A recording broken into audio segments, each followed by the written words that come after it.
Assalamualaikum dan selamat sejahtera untuk pelajar-pelajar khusus Integriti dan Anti Rasuah KIAR.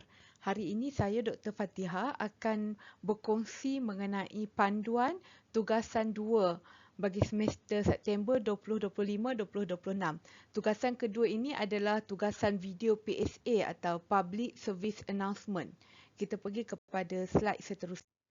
Video PSA ini bertujuan supaya pelajar-pelajar KIAR yang mengambil kursus KIAR membuat atau membina video yang bersifat kempen bagi mendidik masyarakat ataupun penonton video dalam media sosial anda mengenai nilai integriti dan anti rasuah. Antara perkara penting yang perlu anda tahu adalah pertama, markah yang diperuntukkan adalah 30 markah. Ini adalah markah yang sangat banyak ataupun tinggi dalam subjek ini. Jadi pastikan anda menghasilkan video yang berkualiti.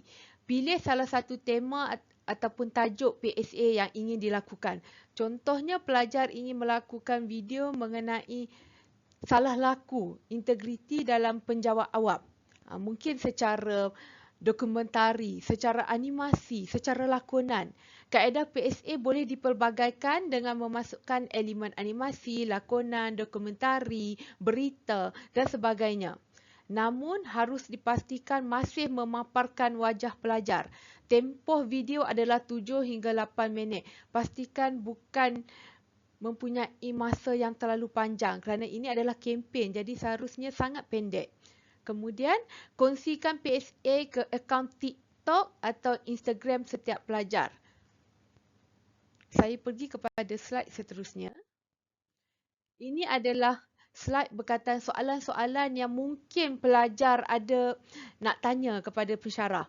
Jadi antara soalannya, adakah tajuk dan topik video wajib sama dengan tajuk tugasan 1 dan tugasan 3? Jawapannya tidak.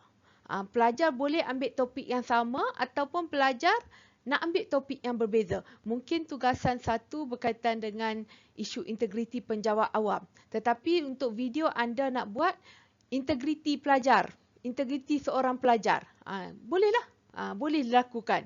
Kemudian soalan seterusnya, boleh tak video 100% ataupun 100% lakonan? Jawapannya boleh, boleh berlakon. Satu video berlakonan saja. Tapi harus diingat, mutu lakonan, subtitle harus disediakan bagi memudahkan sesi pemakahan. Jika anda tak yakin dengan mutu lakonan anda, mungkin boleh gunakan kaedah video yang lain. Contohnya animasi, dokumentari, perbincangan contohnya bercakap seperti pembaca berita. Banyak lagi kaedah lain yang boleh dipertimbangkan. Soalan seterusnya, bolehkah video berbentuk dokumentari seperti mengajar atau menjelaskan sesuatu topik atau kes salah laku berkaitan integriti dan rasuah? Boleh, terpulang kepada kreativiti pelajar. Namun harus diingat bahawa markah kreativiti ada. Jadi pastikan anda mampu menjelaskan sesuatu topik itu dengan menarik dan difahami.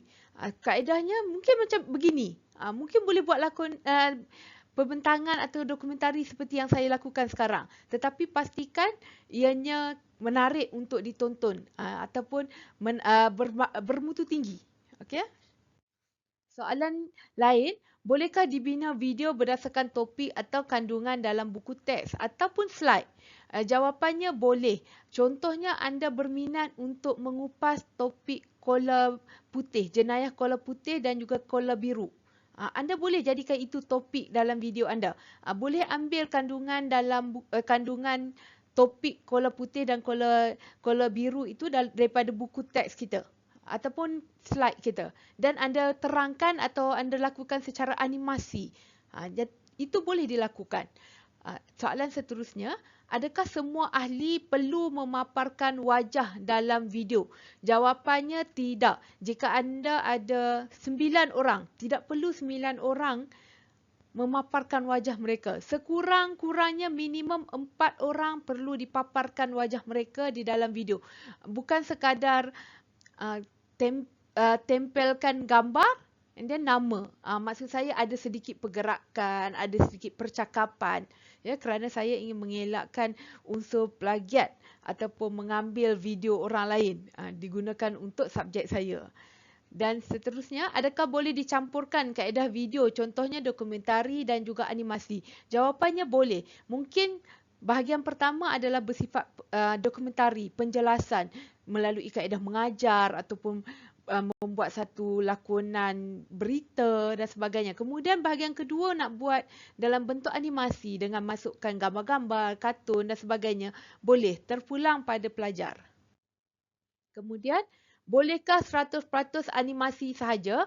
Jawapan dia tidak boleh. Kenapa? Tadi kita telah bincangkan perlu ada paparan wajah pelajar. Jika animasi ini hanya berdasarkan pada kartun dan sebagainya tetapi menggunakan suara anda, masih lagi tiada paparan wajah. Tak boleh ya? Bolehkah jika ingin membuat video mengenai kes salah laku integriti dan rasuah yang benar berlaku? Jawapan dia boleh.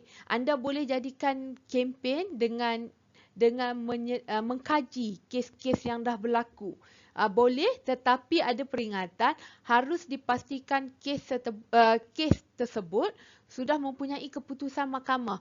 Jika kes itu masih dalam siasatan, masih dalam tahanan, masih dalam tempoh reman, dalam perbicaraan, saya tidak mahu kes itu dijadikan bahan dalam video anda. Kemudian, bolehkah mengambil kes yang ada di dalam buku modul KIAR atau slide dan dijadikan video PSA? Jawapannya, boleh. Anda boleh kaji kes-kes yang dah dibincangkan di dalam kelas kita, di dalam slide ataupun di dalam buku modul kita dan jadikan itu bahan anda. Kaedah bagaimana anda nak terangkan kes tersebut terpulang kepada kreativiti pelajar. Adakah wajib dikongsikan video dalam media sosial? Jawapannya wajib. Apakah media sosial yang dibenarkan untuk dikongsi? Jawapannya dua media sosial iaitu Instagram atau TikTok. Pilih salah satu. Adakah media sosial setiap pelajar perlu sama? Contohnya jika anda semua ahli kumpulan perlu menggunakan TikTok. Tidak. Jawapannya tidak. Anda boleh pelbagaikan sama ada mungkin sebahagian nak pilih TikTok, sebahagian nak pilih Instagram. Boleh terpulang kepada pelajar masing-masing. Soalan seterusnya. Apabila sudah kongsikan video dalam media sosial, apa pelajar perlu buat? Jawapannya, setiap pelajar perlu kongsikan pautan atau link video di dalam Instagram atau TikTok yang pelajar masukkan ke dalam Google Spreadsheet KIAR Dr. Fatihah. Google Spreadsheet yang sama kita gunakan untuk menulis nama ahli kumpulan. Kemudian soalan seterusnya, bolehkah jika video bukan berdasarkan topik dalam buku modul atau slide KIAR? Jawapannya adalah boleh.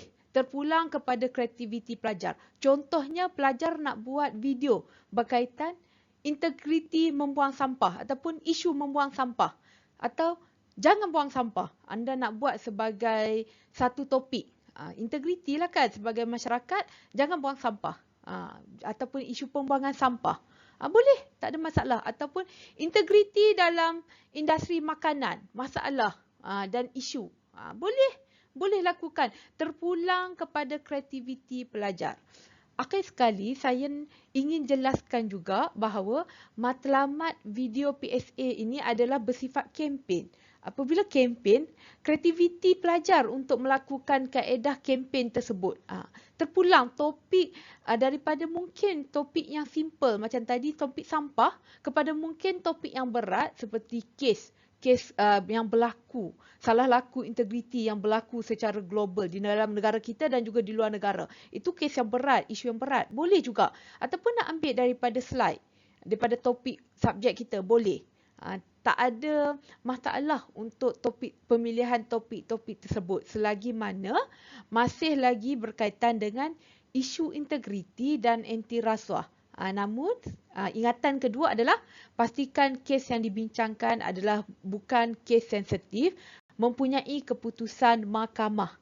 Itu saja daripada saya. Harap pelajar dapat melihat rubrik permakahan yang saya sediakan dalam slide seterusnya. Terima kasih.